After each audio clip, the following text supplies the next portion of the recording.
ज़रा सोचिए, एक आदमी अचानक एयरपोर्ट पर आता है। उसके पास पासपोर्ट है, टिकट है, लेकिन एक ऐसी जगह से आया है जो इस दुनिया में है ही नहीं। ये कहानी है द मैन फ्रॉम टॉड की, एक रहस्य जिसने आज तक दुनिया भर के दिमाग उलझा कर रख दिए। ये घटना है 1954 में जापान के टोक्यो हनेडा एयरपोर्ट पर। एक पश्चिमी लिबास पहना हुआ व्यक्ति फ़्लाइट से उतरता है। उसकी उम्र लगभग 40 साल थी, चेहरे पर हल्की दाढ़ी और बेहद कॉन्फिडेंस से भरा। जैसे ही वो इमिग्रेशन डेस्क पर पहुंचता है, अफसर उसका पासपोर्ट देखकर चौंक जाते हैं।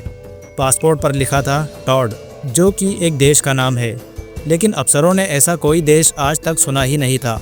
जब अफसरों ने उस आदमी से पूछा कि टॉड कहाँ है, तो उसने जवाब दिया, यूरोप में फ्रांस और स्पेन के बीच। जब उस आदमी को एक मैप दिखाया गया तो उसने गुस्से से अंडोरा की तरफ इशारा किया और कहा कि ये गलत है, यहाँ तो टॉड होना चाहिए। उसके पास का passport, visa, stamp, bank documents और यहाँ तक कि यूरोपीय कंपनियों के साथ व्यापारिक संपर्क भी थे। सब कुछ एकदम असली लग रहा था, बस उसका देश नक्शे से गायब था। जापानी अधिकारियों को शक हुआ कि ये कोई जासूस या धोखेबाज है।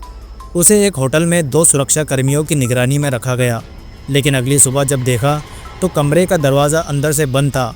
खिड़कियाँ सील थी, लेकिन वो आदमी गायब था। न कोई सुराग, न दस्तावेज, न उसका पासपोर्ट। सब कुछ जैसे हवा में उड़ गया। इसके बाद जो सवाल उठे, उन्होंने इसे दुनिया के सबसे अनसुलझे रहस्यों में शामिल कर दिया। क्या वो आदमी किसी ब्रह्मांड से आया था जहाँ टॉड वाकई एक देश था, या फिर वो भविष्य या भूतकाल से आया कोई यात्री था? कई लोग मानते हैं कि वो कोई ख़ास सरकारी एजेंट था जिसकी पहचान और फाइल जानबूझकर मिटा दी गई। आज भी ना तो उस आदमी की पहचान पता चली, न टॉड देश का कोई प्रमाण मिला। कोई नहीं जानता वो आदमी सचमुच किसी और दुनिया से आया था या फिर वो एक बेहद सफल छलावा था। कुछ रहस्य ऐसे होते हैं जो लॉजिक और साइंस दोनों की सीमाओं को पार कर जाते हैं। द मैन फ्रॉम टॉड, शायद वो कभी इस धरती का हिस्सा था ही नहीं। आपका इस घटना के बारे में क्या कहना है, कमेंट बॉक्स में ज़रूर बताएं। मिलते हैं अगले वीडियो में एक और नए टॉपिक के साथ।